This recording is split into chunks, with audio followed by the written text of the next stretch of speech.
എത്ര എത്ര പ്രാവശ്യം അഭിനയിച്ച്? ഞാൻ ഏകദേശം 2 പ്രാവശ്യം അഭിനയിച്ചു കൊടുത്തു. നിങ്ങൾ എത്ര പ്രാവശ്യം അഭിനയിച്ചു? നിങ്ങളതാണ് കണ്ണീരിങ്ങനെ തൊലിച്ച്. നമ്മളെ വിജയേട്ടനാണത്. അരീക്കാട് നമ്മളെ കൂടെ എപ്പോഴും മറ്റേ റീലും കാര്യങ്ങളും കണ്ടന്റ് ഒക്കെ ചെയ്യുന്ന ആളാണ്. കണ്ണീര് നമ്മളെ കൂടപ്പുറപ്പല്ലേ, അതുണ്ടാവുമല്ലോ. കണ്ണീര് കൂടപ്പുറപ്പെടുത്ത് മൂപ്പരമാ മുതലെടുത്ത് അതുട്ടി നല്ല അടിപൊളി സാധനം ചെയ്തു. ഫൈറ്റ് സീന് അതുട്ടി എങ്ങനെ ഉണ്ടായിരുന്നു? ഒരു എക്സ്പീരിയൻസ്. ശരിക്കും പറഞ്ഞാല് ഞാനൊരു വിഷയം പറഞ്ഞതാ ഇവിടെ നിൽക്കാം. ശരിക്ക് പറഞ്ഞാലതാ ഇതൊരു എക്സ്പീരിയൻസ് ചെയ്യാന്നുള്ള ഉദ്ദേശത്തിൽ മാത്രം വന്നട്ടാ. ഇതില് സിനിമ അവർക്ക് ഇഷ്ടപ്പെട്ടാൽ അവർ വിളിക്കട്ടെ, നമ്മൾ പോവും ചെയ്യും. പക്ഷെ സാധാരണ ഇതൊരു എക്സ്പീരിയൻസ് ചെയ്യാൻ അന്നത്തെ ദിവസം പുതിയ പുതിയ ഒരുപാട് ആൾക്കാരെ കണ്ടുമുട്ടി, ഭയങ്കര സന്തോഷം. കണ്ടുമുട്ടി ഒരുപാട് ആൾക്കാരായിട്ട് പരിചയപ്പെട്ടു. എല്ലാവരും സിനിമ ഈ കലയുമായിട്ട് ഭയങ്കര ഇഷ്ടപ്പെട്ട് വരുന്ന പല പല കേരളത്തിന്റെ 4 ഭാഗത്തുനിന്ന്, തിരുവനന്തപുരം മുതൽ കാസർഗോഡ് വരെയുണ്ട്. ഇവന്റെ കോമ്പായിട്ട് ചെയ്ത ആള് കാസർഗോട്ടുകാരനാണ്.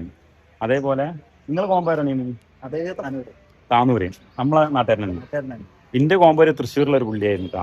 അപ്പൊ ഞങ്ങള് ഉല്ലസിച്ച് നമ്മളെ ഇന്നത്തെ പരിപാടികളൊക്കെ കഴിച്ച്. അപ്പൊ ഭയങ്കര സന്തോഷം. അപ്പോ ഇനി ഇതുപോലത്തെ ഓഡിയൻസ് ഓഡീഷൻ എനിക്ക് പറയാനായിട്ട് നാവ് വഴങ്ങാത്തോണ്ടാ.